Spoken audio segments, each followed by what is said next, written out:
Hello friends, welcome my YouTube channel JS technical cloud. Friend, आज के इस video में हम बात करेंगे माई एसक्यूएल सीरीज के next topic triggers and events की। फ्रेंड, इससे पहले हमने माई एसक्यूएल सीरीज के पिछले टॉपिक्स ऑलरेडी डिस्कस कर लिए हैं, तो प्लीज जाके आप हमारी इन वीडियोस को देख सकते हो। फ्रेंड, इस वीडियो के अंदर हम बात करेंगे ट्रिगर्स की। ट्रिगर्स होते क्या है, और फिर इसके बाद हम नेक्स्ट वीडियो के अंदर हम इवेंट्स के बारे में समझेंगे। ओके फ्रेंड, तो चलिए हम सबसे पहले देखते हैं ट्रिगर्स होते क्या है।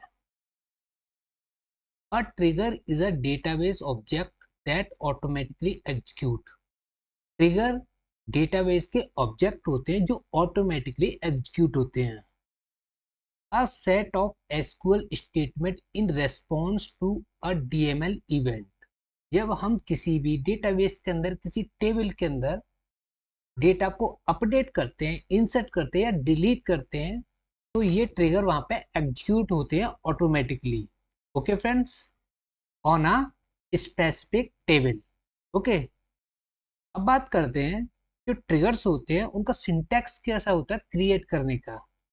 तो फ्रेंड्स, ट्रिगर्स को क्रिएट करने के लिए सबसे पहले आप क्रिएट कीवर्ड लिखोगे, इसके बाद लिखोगे ट्रिगर, और फिर दोगे ट्रिगर का नेम।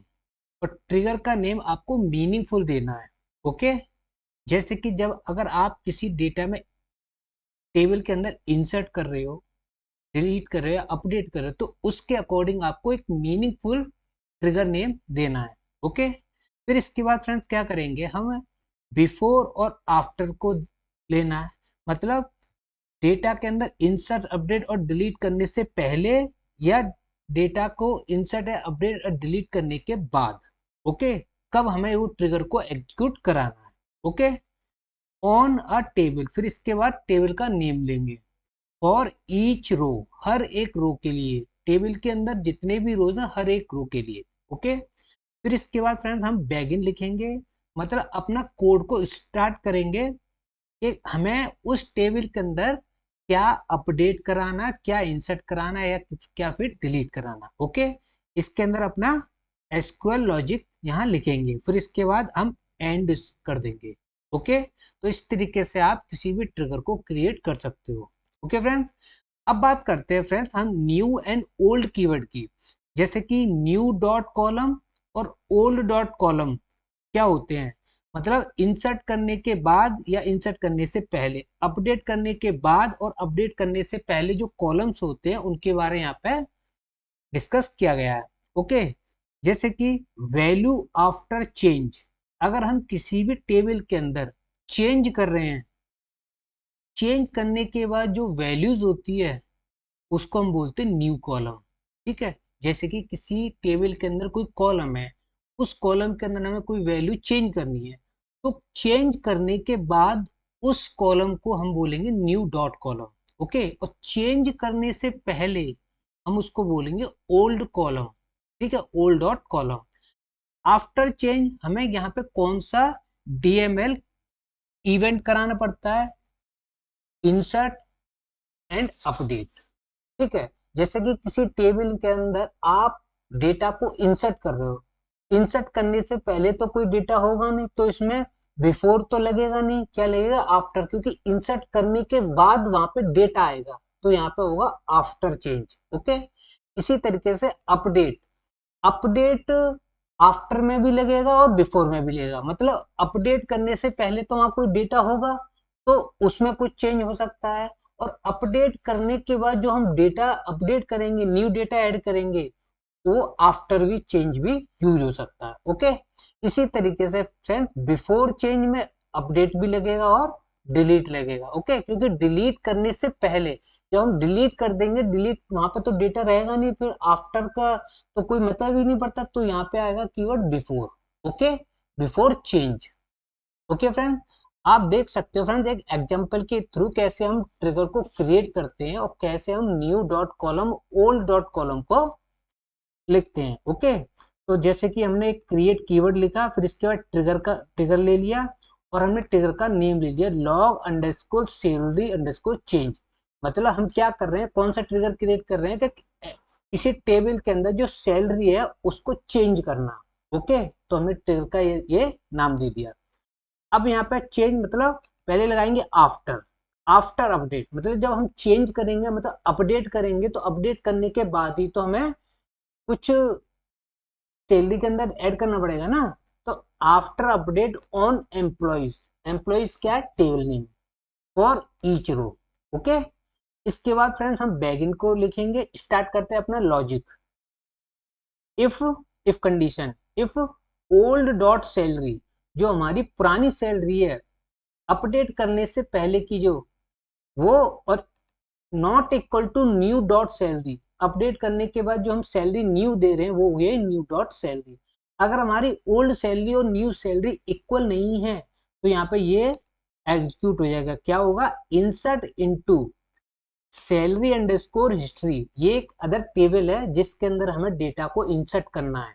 ओके, अगर हमारी ओल्ड सैलरी और न्यू सैलरी इक्वल नहीं है तो क्या होगा, ये सैलरी अंडरस्कोर हिस्ट्री नाम की एक टेबल के अंदर डेटा इंसर्ट हो जाएगा, जिसके अंदर एम्प्लॉय आईडी कॉलम है, ओल्ड अंडरस्कोर सैलरी है, न्यू अंडरस्कोर सैलरी और चेंज एट। ठीक है, चेंज कब हुआ है। अब वैल्यू क्या आएगी इसमें, ओल्ड डॉट आईडी, पुरानी आईडी आएगी, ठीक है, पुरानी टेबल की। फिर इसके बाद ओल्ड डॉट सैलरी, पुरानी टेबल की सैलरी आएगी। न्यू डॉट सैलरी, सैलरी जो अपडेट करने के बाद जो न्यू सैलरी ऐड कर रहे हैं वो, और नाउ जो अभी का जो करंटली टाइम है वो आएगा। ओके, और इसके बाद हम जो इफ है, इफ कीवर्ड को हम इस यहाँ पे क्लोज कर देते हैं, एंड इफ, फिर इसके बाद हम पूरे कोड को एंड कर देते हैं। तो इस तरीके से आप ट्रिगर को क्रिएट कर सकते हो। ओके, अब फ्रेंड्स चलते हैं हम माई एसक्यूएल पे, जहाँ पे हम इसको प्रैक्टिकली समझेंगे।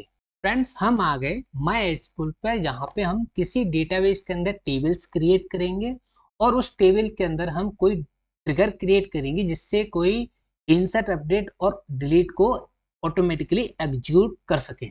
ओके, तो सबसे पहले फ्रेंड्स हम यहाँ पे एक डेटाबेस लेते हैं, जेएस टेक्निकल। ठीक है, तो हम इसको, इसके अंदर डेटा टेबल क्रिएट करने के लिए हमें इसको यूज करना पड़ेगा, तो हम लिखेंगे यूज जेएस टेक्निकल। ओके, हम इसको सिलेक्ट करते हैं और यहाँ पे एग्जीक्यूट करते हैं, ये इजीली एग्जीक्यूट हो गया। अब हम जेएस टेक्निकल जो डेटाबेस है वहां पे आ गए हैं। ठीक है, अब इसके अंदर हम क्या करते हैं, create new tables, products and product audit, हम दो टेबल को क्रिएट करेंगे। ओके, तो सबसे पहले क्रिएट करते हैं हम क्रिएट प्रोडक्ट्स, तो लिखेंगे क्रिएट टेबल प्रोडक्ट्स, और उसके अंदर हम इस यहाँ पे कॉलम्स के नेम दे देंगे और डेटा टाइप और कांस्टेंट दे देंगे। Okay, ID, name, price and update at. Okay, हम इसको सिलेक्ट करते हैं, सिलेक्ट करने के बाद इसको एग्जीक्यूट करते हैं, तो ये इजीली एग्जीक्यूट हो गया। हमारे जो डेटाबेस है जीएस टेक्निकल के अंदर प्रोडक्ट नाम की टेबल क्रिएट हो गई है। अब क्या करेंगे फ्रेंड, अब हम नेक्स्ट टेबल क्रिएट करेंगे, प्रोडक्ट ऑडिट। ओके, तो हम इसको सिलेक्ट करते हैं और यहाँ पे इसको एग्जीक्यूट करते हैं, तो हमारी ये जो कोड है ये हमारा इजीली एग्जीक्यूट हो गया, हमारी न्यू टेबल, दूसरी वाली टेबल क्रिएट हो गई, प्रोडक्ट अंडरस्कोर ऑडिट। ओके, तो इस डेटाबेस के अंदर दो टेबल हो गई।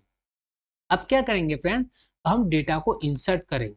ठीक है, तो जो हमारी जो पहली टेबल थी प्रोडक्ट्स, उसके अंदर हम डेटा को इंसर्ट करते हैं, तो लिखेंगे इंसर्ट इनटू प्रोडक्ट्स।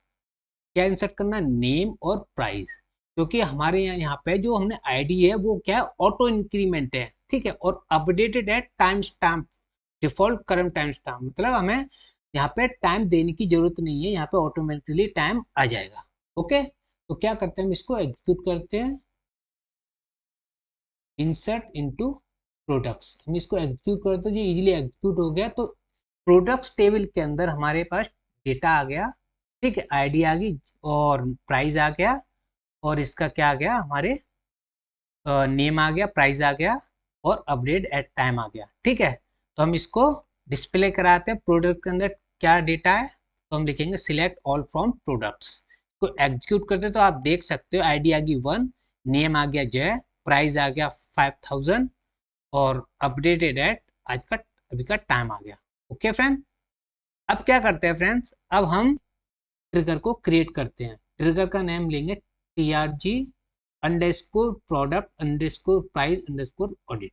ओके, तो हम सबसे पहले डेलीमीटर स्टार्ट करते हैं और फिर इसके बाद लिखते हैं क्रिएट ट्रिगर, ट्रिगर का नाम ले लेंगे और फिर लिखेंगे आफ्टर अपडेट, अपडेट करने के बाद ऑन प्रोडक्ट्स, अपडेट करने के बाद वो जो ट्रिगर है वो एग्जीक्यूट होगा, ठीक है, फॉर ईच रो। फिर इसके बाद हम बैगिन लिखते हैं, बैगिन के अंदर हम कोड लिखते हैं, लॉजिक लिखते हैं कि हमें कराना क्या है। इफ ओल्ड डॉट प्राइस, जो पुराना प्राइस है वो इक्वल नहीं है न्यू डॉट प्राइस के, तो क्या होगा, then insert into product audit, जो सेकंड प्रोडक्ट टेबल नेम है उसके अंदर इंसर्ट हो जाएगा, जहां पे हमारे कॉलम्स है product ID, old price, new price, change underscore by और चेंजेस एट। ठीक है, चेंजेस बाय मतलब कौन सा यूजर यहाँ पे चेंज कर रहा है, ठीक है। अब वैल्यूज ले लेंगे, क्या क्या वैल्यूज देनी है इसके अंदर, ओल्ड डॉट आईडी, पुरानी आईडी देनी है, जो पुरानी प्रोडक्ट टेबल की जो आईडी है वो, ओल्ड डॉट प्राइस, जो पुरानी प्राइस है वो, न्यू डॉट प्राइस, जो न्यू प्राइस है वो भी, और यूजर कौन यहाँ पे इसको अपडेट कर रहा है, ठीक है, एंड नाउ। इसके बाद हम इफ को एंड कर देंगे और पूरे कोड को एंड कर देंगे, फिर इसके बाद डेलीमीटर लगा के इसको सिलेक्ट कर लेते हैं फ्रेंड्स, ठीक है। जैसे हम इसको सिलेक्ट करके एग्जीक्यूट करते हैं तो ये इजीली एग्जीक्यूट हो गया, हमारी जो ट्रिगर है वो क्रिएट हो गया।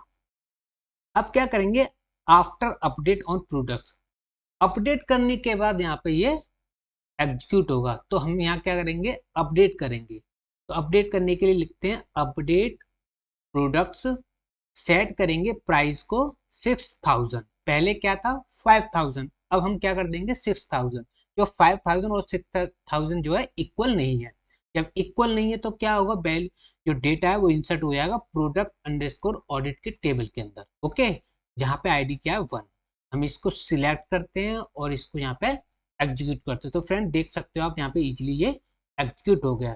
जैसे ही हमने यहाँ पे प्रोडक्ट टेबल को अपडेट किया है तो क्या होगा, जो पुरानी प्राइस और न्यू प्राइस है वो दूसरी टेबल के अंदर यहाँ पे स्टोर हो जाएगी, या हम कह सकते हैं इंसर्ट हो जाएगी, जो कि नेम है product underscore audit table. Okay, अब हम इसको डिस्प्ले करा देते हैं कहाँ पे वो डेटा एंटर हुआ है या इंसर्ट हुआ है। तो इसको सिलेक्ट करते हैं और यहाँ पे हम इसको एग्जीक्यूट करते हैं। तो आप देख सकते हो फ्रेंड, हमने यहाँ पे बस अपडेट क्वेरी चलाई है तो वहां पे ऑटोमेटिकली वो एग्जीक्यूट हो गया ट्रिगर, जहाँ पे ऑडिट आईडी 1 हो गई, प्रोडक्ट आईडी 1 हो गया, ओल्ड प्राइस कितना था 5000, ठीक है, और न्यू प्राइस कितना हो गया था 6000।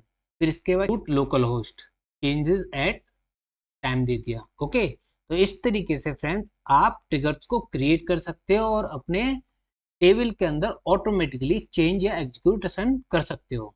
ओके फ्रेंड्स अगर आपको मेरा वीडियो अच्छा लगा है तो प्लीज चैनल को सब्सक्राइब कर दीजिए और वीडियो को लाइक कर दीजिए, प्रेस कर दीजिए बेल आइकन, जिससे न्यू नोटिफिकेशन आप तक पहुंच सके। Thank you so much.